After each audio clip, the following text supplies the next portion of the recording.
Alright guys, we're back for another Dokkan Battle video. So we got a little bit of good news last night. Quite honestly, I think this is pretty much like, this is the single best thing we could see, right? Because like, a new banner, let's say they're teasing, LR Super Saiyan Goku in the news or something like that. It's like, yeah, that's awesome, a new LR, but, 95% of the player base is not going to pull a new LR the first time they're on a banner, right? Like, it's not really, like, long-lasting implications and content that's going to take up a lot of time. But when they announce a new difficult event on the level of Super Battle Road or the Legendary Goku event, it's like, that's what we want to see. This is what Dokkan has been very, very good of as of late, which honestly makes it way easier to like, okay, so like, Global right now does not have the Legendary Goku event. They're going to get it, though, for sure. Like, it's not like, that's not a JP exclusive. It's not just never going to come to Global, right? It's going to come to Global. We just got the 10 new stages of Super Battle Road, which does actually provide a lot of content, because, there's so many different stages. Seeing how a lot of these different units fare in a lot of these stages is going to be very interesting. And then as new characters come out, it's going to be really cool to see, like, how new characters perform on these 10 new stages, right? We constantly get these EZAs, which are fun. Battlefield, a lot of times can be pretty tricky. It's a good test of, like, how good your box is. And, like, now we're going to get this Infinite Dragon Ball history, which looks very interesting. So, of course, the homie Goresh was kind enough to tweet out the event news. Now, I was asleep at this time. Your boy's just been working really hard lately. I guess at the time, this was only up in Global's news section, but this is now also in JP's news section. I guess this must have went up at 1 a.m., because Gresh is in the same time zone as me. So it must have went up at 1 a.m. for us, and then I think JP's probably went up at 4 a.m. So let's go and take a look at this. Oh, here, I'll do this. This will make it a lot easier to see. Okay. A new extremely challenging event will be available soon. In the event, even if you fail to clear the stage, you can still obtain corresponding mission rewards upon clearing each phase. Strengthen your team and get ready for this new event. Event content and dates are subject to change without prior warning. So, obviously, this is going to be a Part 2 event. Also, I was expecting a data download last night, because we were all under the assumption that Part 2 was going to start on the 12th. But Goresh actually kind of clarified that last night as well, and said it looks as though Part 2 actually starts on the 13th. So we could get we'll get a data download either tonight or tomorrow. Who knows what day. We'll see what this new difficult event is going to be like. I mean, this is good, because they gave us the Legendary Goku event, which is catered specifically towards units that get stronger as a fight goes on. So think of LR Kale Khalifa, think of LR Super Saiyan 2 Gohan, LR Gohan and Goten, Dragon Ball Super Trunks, units that build up throughout the fight. They're the units that dominate in the Legendary Goku event. In Super Battle Road, like heavy defensive units that could lower attack, that could seal, that could stun are incredibly useful. It's going to be interesting to see the way that this event is set up, like what limitations might be on it, like, different units who maybe, okay, so something like, I don't know. I don't know how STR Super Buu would be, like, insane in this event, but not in others. But, maybe this is, like, a way for them to make, like, a unit like that, like, absolutely crazy, right? The Legendary Goku event did a good job of that, because most people agree that two of the worst category leaders are Int Goku Black and Physical Future Gohan. And both of them are A+ options in the Legendary Goku event. Future Gohan, by the time he gets his damage reduction built up, he's not really taking damage. When you have a high defense, like Future Gohan does have, combined with high damage reduction, those units just don't take damage. Like, a unit like Super 17 or HL Zamasu with only damage reduction, they'll still get hit pretty hard. But, like, Future Gohan with his passive built up, or transformed Dokkan Fest Piccolo, they don't get hurt with how good their damage reduction and defense combo is. So, we'll see what this event is going to be like. Definitely very exciting, though. A new difficult event, a new place to test out units is going to be really, really cool. Also, we have this, right? So this popped up in the news. Now, this is interesting right here. So, basically, I should have, here, let me go ahead and bring them up real quick. But basically, there's going to be some changes to this card right here, Vegeta and Trunks, as well as the Goku and Gohan. So, based upon what it says in the news, it looks like this card is actually going to get the Pure Saiyan category.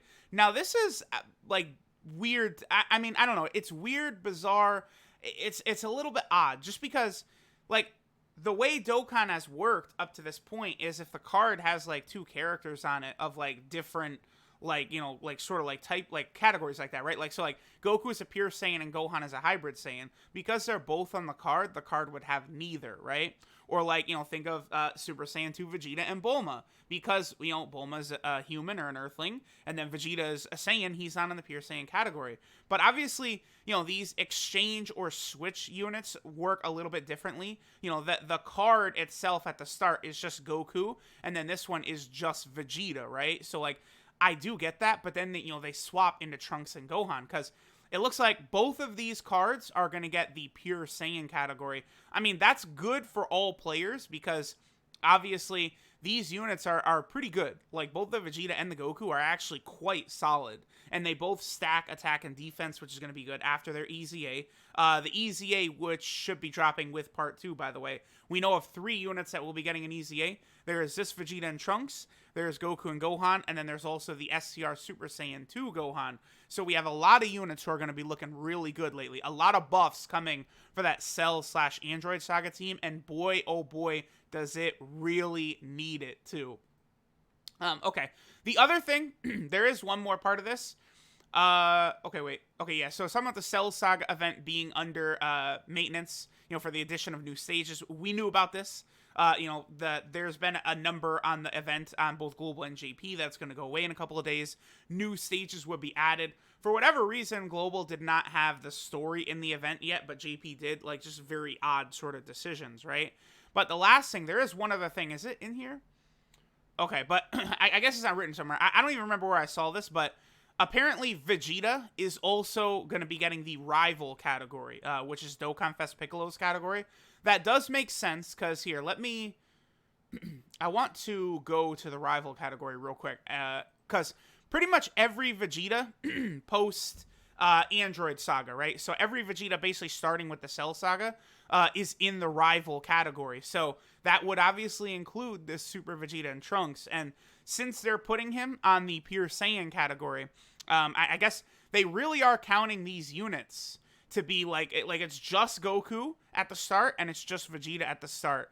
Now, I doubt they would get the Hybrid Saiyan category and stuff added to it, but this is actually really good.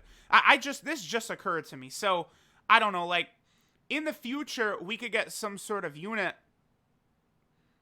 So, like, okay. Let's say the card is, like, Goku and Vegeta, right? And then they use the exchange mechanic and then become, like, Gogeta or something like that. Under these new rules that Dokkan is establishing, they would then be able to be on the Pure Saiyan team, because the normal card is just Goku and Vegeta, both Pure Saiyans. So, boom, they'd be on the Pure Saiyan team. And then, like, if they swapped out to Gogeta, boom, they're there. Now, obviously, like, how they're going to utilize this mechanic moving forward is going to be very interesting to see. I think, I've said this before, but the first big test for this is the first Dokkan Fest exclusive that's going to have this mechanic. I mean, I guess, or a summonable LR. Whichever one of those have this mechanic, we'll see how good these units are going to end up being. The fact that, you know, you could essentially do 2 different things with these units is pretty good, right? Like, the Vegeta, for example, it's just a unit that's basically, like, you know, building up strength. You know, 70% attack and defense, pretty good, building up strength. But then you go to Trunks, and he's super strong at the start, but then he gets weaker as time goes on. So we could potentially get some sort of unit, like, you know, I think the big one everyone wants to see is Paikuhan and Gogeta, right? So, like, Paikuhan would do the swap mechanic or whatever into, like, a Super Saiyan Gogeta from the fight against Janemba. You could maybe have Paikuhan be, like, I don't know, 90% damage reduction, and, like, that's all he does or something like that, right? Because his role was to just stall for Janemba, and then we could then have Gogeta come in and just be, like, 200% attack, right? A complete swap. That would be very interesting, because you would have a card that could excel in defense until you decide to use the active skill, and then you bring in an offensive juggernaut, right? Gogeta, 200% attack, effective against all types, you know, guaranteed additional. Just make him insane, like offensive power or something like that. Like, that would be just so interesting to see. So, this is good. The fact that they're adding these categories to these units, I actually did, like, when I woke up, I saw that that was a really big deal. So we have two really good things coming. We got this new difficult event, which looks like it's going to be on Global and JP at the same time. And these units are basically going to get more valuable as well, even before their EZA. So that's going to be really, really good. And, like, the fact that, you know, you could use the mechanic and become Gohan and Trunks, I guess, doesn't matter. So you could rock a pure Saiyan team, and then you can use both of these, and you're going to have Gohan and Trunks. Like, so we'll see. Let me know what you guys think. But, like, this right here, there's literally nothing they could have announced, like, that would have, I think, been more hype. That gives us more content, more stuff to do. This is just such a W. Maybe new quest, like, would be cool as well, but like this, I would prefer this even new prefer this over even new quest stages. So let me know what you guys think. Thanks for watching. Your boy is definitely very, very pumped to see what this is going to look like. Should be here in a couple of days, and I'll catch y'all next time.